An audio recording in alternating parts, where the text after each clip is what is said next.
Bonjour à tous et bienvenue sur le site objectifbac.fr, le site spécialisé dans les terminales ES. Poursuivons les sciences économiques avec notre deuxième thème, mondialisation, finances internationales et intégration européenne.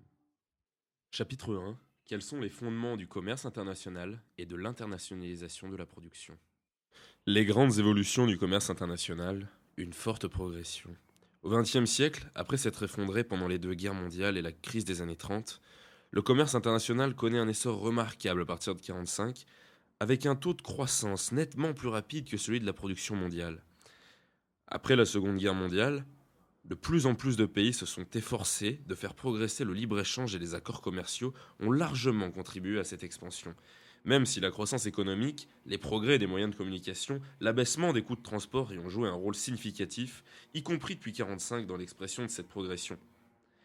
À partir des années 60, le développement des firmes multinationales, FMN, a accompagné et accéléré l'essor des échanges internationaux, tout comme cela avait été le cas à la fin du XIXe siècle. Aujourd'hui, la place des FMN dans les échanges commerciaux internationaux est prépondérante. Un tiers d'entre eux correspondrait à des échanges entre sociétés mères et filiales, commerce intra-firme au sens strict, et un tiers à des échanges entre filiales de FMN, du même groupe ou non, donc tantôt intra, tantôt extra-firme. Très rapide depuis les années 90, le taux de croissance du volume du commerce international est corrélé avec le rythme de variation de la production mondiale. C'est ainsi qu'il y a des années où le volume du commerce mondial diminue, comme en 2001 et surtout en 2009, année où le volume des exportations a baissé de 12% d'après l'OMC, alors que la progression était de 14% l'année suivante en 2010. L'ampleur de ces fluctuations s'explique notamment par l'importance prise par le commerce intra-firme qui multiplie les échanges internationaux avant la production d'un bien final, c'est-à-dire les échanges de produits intermédiaires. Des transformations dans la structure par produit. Alors que les échanges de produits primaires représentaient les 2 tiers du commerce international de marchandises avant 1945, le poids des produits manufacturés est devenu majoritaire depuis les années 50. Il en constitue aujourd'hui environ les 2 tiers. Les échanges de services se sont développés plus tardivement que les échanges de biens sous l'effet des progrès techniques d'information et de communication. Ils représentent aujourd'hui environ 20% des échanges et progressent peu à peu au même rythme que le commerce mondial. Du fait de leur importance, et bien que certains services restent difficilement exportables, les échanges de services font désormais l'objet de négociations internationales. Des évolutions dans le poids et la nature des échanges entre zones géographiques. Dans la seconde moitié du XXe siècle, le commerce international a progressé plus vite à l'intérieur du groupe des pays développés qu'entre pays développés et pays pauvres, et le commerce intra-branche concernant le même type de produit a beaucoup plus progressé que le commerce intra-branche portant sur des produits issus de branches différentes. Le commerce international devient ainsi de plus en plus un commerce entre pays développés dont la spécialisation est comparable, si ce n'est identique. Il est aussi en grande partie un commerce intra-branche, et à partir des années 70, un commerce intra-firme de composantes de produits. Les spécialisations ne portent plus seulement sur des produits ou des groupes de produits, mais aussi sur des segments de la chaîne de production. La part des produits manufacturés dans les exportations des pays en développement commence à augmenter dans les années 60, et les produits primaires en représentent aujourd'hui moins d'un tiers.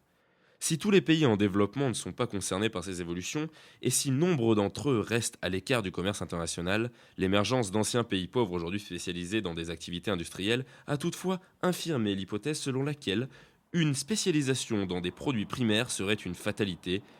Elle a aussi montré que les spécialisations peuvent s'exprimer par des avantages comparatifs construits et évolutifs. Les pays concernés sont notamment Taïwan, Singapour, la Corée du Sud, Hong Kong à partir des années 60, la Malaisie, la Thaïlande, l'Indonésie et la Chine à partir des années 80. Avec le XXIe siècle, la part des pays émergents dans le commerce international augmente par rapport à celle des pays anciennement développés. Les déterminants des échanges internationaux et de la spécialisation. Les notions d'avantage absolu et d'avantage comparatif ont permis en classe de première de montrer que l'échange volontaire entre individus engendre des gains.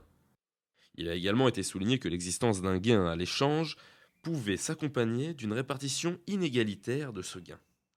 Le raisonnement s'applique de la même façon aux échanges entre pays, sans pour autant signifier que tous les individus sont bénéficiaires du gain à l'échange à l'intérieur des pays, puisque le raisonnement est mené au niveau des échanges entre nations et non plus au niveau des échanges entre individus. La structure des échanges et la spécialisation trouvent leur origine dans l'avantage comparatif qui conduit les individus et les pays à se spécialiser dans la production des biens pour lesquels ils sont relativement plus efficaces. Cet avantage comparatif, qui s'explique par les dotations factorielles, l'accumulation de savoir-faire et de connaissances permettant d'acquérir des avantages technologiques. Il peut être donné ou construit. La spécialisation elle-même crée ou renforce les avantages dont dispose un pays et peut être à l'origine d'une transformation des avantages comparatifs. Les dotations factorielles ou dotations en facteurs de production concernent aussi bien les conditions naturelles de production que les écarts relatifs, en quantité ou en qualité, entre le capital et le travail disponible d'un pays à l'autre. Ces dotations factorielles peuvent se transformer au cours du temps. À titre d'exemple, un pays qui élève le niveau de formation d'au moins une partie de sa population transforme le rapport entre le travail qualifié et le travail non qualifié dont il dispose par rapport aux autres pays. Les avantages comparatifs eux-mêmes peuvent évoluer au cours du temps, notamment lorsqu'un pays innove pour disposer de compétences techniques ou de savoir-faire qui ne sont pas encore accessibles au reste du monde. Les différences entre pays qui expliquent leur spécialisation peuvent être le fruit du hasard de l'histoire ou de la géographie, ou de politiques volontaristes pour modifier leurs avantages comparatifs. Pour rendre compte de l'essor du commerce international intra-branche entre pays du niveau de développement analogue, il est également possible d'expliquer les spécialisations par les stratégies de recherche, de débouche des entreprises et l'existence d'économies d'échelle. Plutôt que de se concentrer de subir la concurrence, les entreprises peuvent avoir intérêt à différencier leurs produits de celui de leurs concurrents tout en vendant ce produit à l'échelle la plus grande possible. Le commerce international permet de diversifier la production. Elles peuvent ainsi gagner en compétitivité, non pas parce que le produit est moins cher que celui de leurs concurrents, mais parce qu'il présente des caractéristiques différentes. Elles disposent alors d'une compétitivité hors prix. Enfin, dans l'hypothèse de rendement d'échelle croissant, les économies d'échelle permettent de diminuer les coûts de production et de gagner en compétitivité. Les avantages et inconvénients du commerce international. À la suite de l'ouverture commerciale, les consommateurs bénéficient d'une offre de biens et de services plus abondante et plus variée qu'en autarcie, ce qui se traduit par des gains de pouvoir d'achat et de variété. Les producteurs, quant à eux, peuvent trouver des débouchés supplémentaires, se procurer à moindre coût les biens dont ils ont besoin pour produire, ou encore bénéficier de transferts de technologie, acquisition de brevets, achat de produits de haute technologie. Pour autant, les inconvénients du commerce international ne sont pas négligeables. C'est ainsi que certaines productions locales, confrontées à la concurrence internationale, peuvent disparaître, entraînant des coûts de reconversion souvent importants. Le commerce international peut ainsi ruiner certains producteurs dont les activités déclinent et mettre leur main-d'œuvre au chômage. Plus les disparitions d'activités sont brutales, plus les restructurations microéconomiques qui en résultent risquent d'entraîner une forte récession macroéconomique et des destructions d'emplois. La concurrence des produits des pays à bas salaire est également souvent accusée dans les pays riches de faire pression à la baisse sur les salaires, spécialement pour la main-d'œuvre peu qualifiée. Les politiques protectionnistes, fondements, instruments, limites. Le protectionnisme vise à interdire ou limiter les importations de biens et services afin de protéger les entreprises et activités nationales contre la concurrence extérieure. La mise en place de telles politiques peut se faire suivant diverses modalités et n'est pas sans risque. Pour les fondements, un pays peut pratiquer le protectionnisme parce qu'il refuse l'abandon de certaines activités pour des raisons variées, stratégiques ou culturelles par exemple. Certaines spécialisations ne pouvant pas servir de moteur pour la croissance économique, les pays peuvent choisir de pratiquer un protectionnisme dit éducateur en faveur de certains secteurs d'activité, de manière à leur donner le temps de se développer et de se moderniser avant d'affronter la concurrence internationale. Le protectionnisme éducateur ne consiste pas à mettre des barrières douanières sur l'ensemble des importations, mais à laisser entrer librement certains produits, tout en protégeant fortement une ou plusieurs activités. Il s'agit d'un protectionnisme qui se veut temporaire. Plus généralement, c'est la crainte des licenciements et du chômage qui est à l'origine de mesures protectionnistes, celles-ci ayant pour objectif de protéger l'emploi dans certains secteurs exposés. Le protectionnisme peut aussi avoir pour but de limiter l'impact de l'ouverture commerciale sur l'évolution des rémunérations de facteurs de production. Les pays riches réclament ainsi du protectionnisme pour lutter contre ce qu'ils considèrent comme du dumping social de la part des pays en développement. Il est toutefois difficile de définir le dumping social. En principe, les pays peuvent et doivent interdire le commerce des productions qui ont été réalisées sans respecter les droits minimums des travailleurs définis par l'Organisation internationale du travail. Ces droits sont la liberté d'association, l'interdiction du travail forcé, l'interdiction du travail des enfants et l'absence de discrimination sur lieu de travail, y compris la discrimination fondée sur le sexe. Mais dans la pratique, il est difficile d'identifier les productions qui n'ont pas respecté ces règles. Et les pays aux coûts salariaux très faibles, conséquence d'une main-d'œuvre surabondante, sont souvent accusés de dumping social, alors que leurs exportations reflètent leur avantage comparatif. Il faut aussi garder à l'esprit que les études empiriques des années 90 à 2000 tendent à montrer que l'impact de la concurrence internationale sur les salaires dans les pays développés est moins fort que la pression à la baisse salariale par la substitution de capital au travail sous les effets du progrès technique. Les modalités et les instruments du protectionnisme. Afin de protéger le marché national de la concurrence des produits étrangers, il est tout d'abord possible de recourir à des mesures protectionnistes tarifaires qui consistent à appliquer des taxes ou droits de douane sur les importations. Les taxes ayant pour effet d'augmenter le prix des produits importés, la demande intérieure du produit taxé devrait diminuer et la production domestique augmenter. Les droits de douane représentent par ailleurs des recettes fiscales pour les États.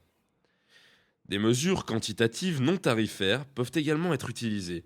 Elles consistent à limiter les quantités de produits importés en fixant des contingents et des quotas.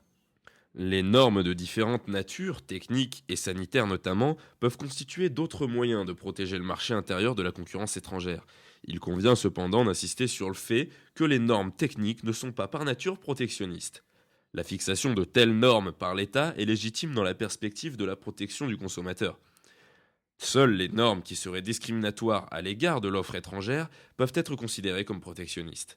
Les subventions aux exportations et le dumping, pratique consistant à vendre moins cher à l'étranger que sur son marché national, peuvent également être assimilées à des formes de protectionnisme.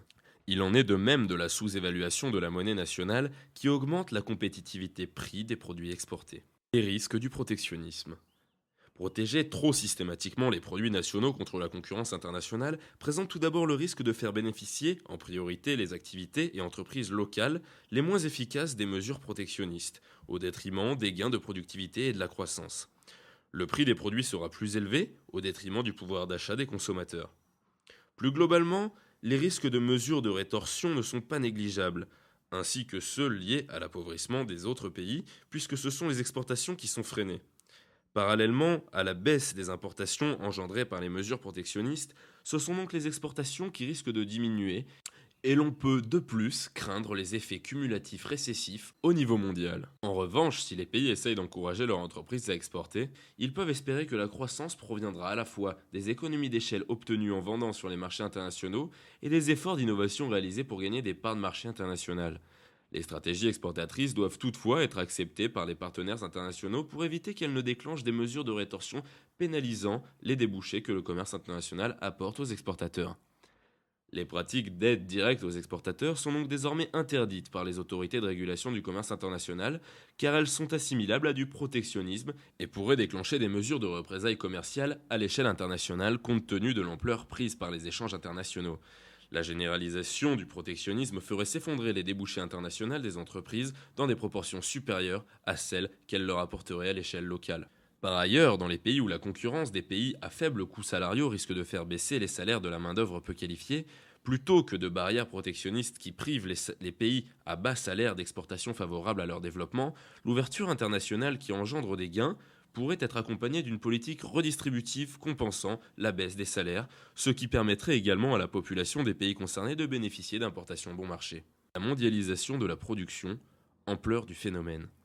Pour évaluer l'ampleur du développement des firmes multinationales, et même si leur définition prête à discussion, il est fréquent de recourir à la mesure des investissements directs à l'étranger, IDE, dont on constate une vive accélération à partir du milieu des années 80. On peut également se référer au nombre de sociétés mères et filiales, au chiffre d'affaires ou à la valeur de la production réalisée, au nombre de salariés, etc. En 1977, il y avait 11 000 sociétés mères et 82 000 filiales internationales. En l'an 2000, il y avait plus de 63 000 sociétés mères et plus de 820 000 filiales internationales. Les firmes multinationales ont réalisé une production d'environ 16 000 milliards de dollars en 2010, soit environ le quart du PIB mondial. La même année, la valeur ajoutée par les filiales implantées à l'étranger représentait environ 6 600 milliards de dollars. Et ces filiales faisaient travailler environ 68 millions de personnes. En 2008, l'entreprise multinationale possédant le plus grand stock d'actifs hors de son territoire d'origine était General Electric, dont la moitié du capital était détenu hors des États-Unis, son territoire d'origine. General Electric faisait travailler 323 000 personnes, dont 171 000 hors des États-Unis. Les firmes multinationales peuvent aussi être des entreprises financières. En 2009, Citigroup, d'origine américaine, était implanté dans 75 pays hôtes. BNP Paribas était implanté dans 61 pays et disposait de 596 filiales à l'étranger. Choix de localisation et stratégie des firmes multinationales. Jusqu'aux années 90, l'écrasante majorité des IDE provenaient des pays développés à économie de marché et étaient destinés à ces mêmes pays. À partir des années 90, de plus en plus de filiales de firmes multinationales ont été implantées dans des pays d'Europe centrale et orientale, dans les pays du sud-est asiatique et en Chine, et plus généralement dans la plupart des pays en développement, ceux-ci cherchant à attirer des firmes multinationales pour accélérer leur croissance après s'en être protégés dans le passé, de peur de perdre leur indépendance nationale.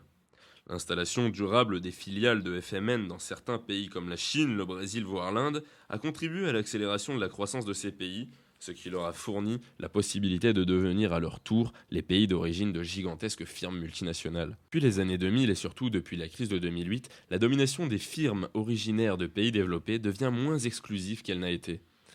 Pour alléger leurs coûts, les entreprises multinationales peuvent multiplier leurs implantations pour jouer avec les transferts de capitaux au sens financier, de façon à alléger les impôts qu'elles payent dans les pays à pression fiscale relativement importante et pour faire enregistrer leurs activités dans des territoires à très faible pression fiscale.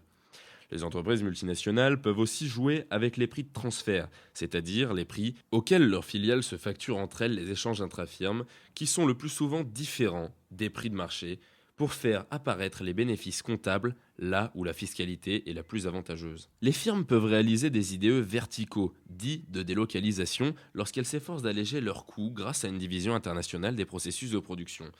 Les entreprises pharmaceutiques, par exemple, continuent à disposer de laboratoires de recherche dans leur pays d'origine, mais vont développer les essais cliniques dans des pays en développement. Weinmann, entreprise américaine, poursuit ses essais cliniques en Inde.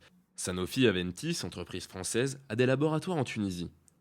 Si les stratégies d'allègement des coûts sont les plus connues, les firmes multinationales s'implantent aussi, et peut-être surtout, là où elles obtiennent des débouchés et là où elles trouvent des garanties qui sécurisent leurs actifs.